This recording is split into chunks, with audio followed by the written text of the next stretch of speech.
Ons het die 1 week merk gehaal van inperking. Ek dink dis tyd vir 'n braai. Ek gaan vandag vir wys om 'n baie maklike aardappelgebak te maak wat 'n klein bietjie anders aan mekaar gesit word as wat jy gewoond is. Al die ou bekende bestanddele net anders gaar gemaak. Kom ons begin. Ek hou daarvan om aardappels te gebruik met die skil aan. Dit gee 'n klein bietjie meer tekstuur aan hierdie gereg en natuurlik lyk dit ook 'n klein bietjie anders as geskilde aardappels. Dan gooi ons hulle in ons voedselverwerker. Jy kan ook gewoon die aardappels met 'n skerp mes sny. Nou volgende vir ons room.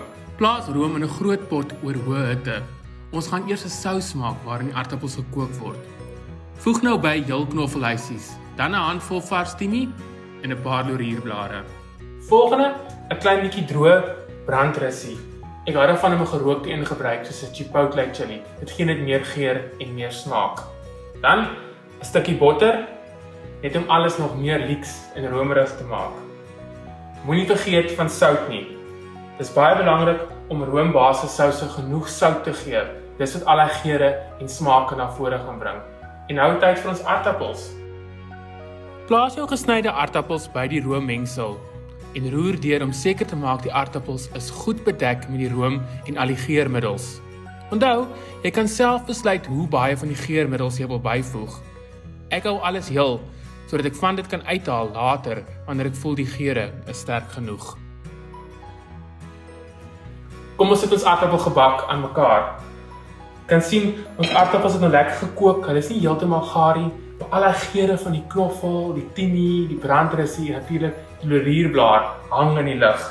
Gebruik ons net vir 'n gaatjies lepel, skep 'n laagie aardappels en dan gooi ons 'n handvol parmesaankaas bo-op. Herhaal nou die proses van aardappels en kaas tot al jou aardappels en kaas opgebruik is. Dis op die punt waar jy die geurmiddels, die knoffel en die kruie kan uithaal. Ek bak my aardappels met die geurmiddels in, want dit gee meer geur aan die finale gereg. En laaste bietjie parmesaankaas.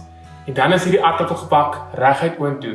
By 200°C vir so goeie 25 tot 30 minute tot die kaas mooi goudbruin is en die aardappels murgsag is. Sit dit op 'n optiembord, haal die ring af en sit dit voor saam met vanaand se braaivleis of môre se geroosterde hoender. Ek beloof jou, die lewe is lekker.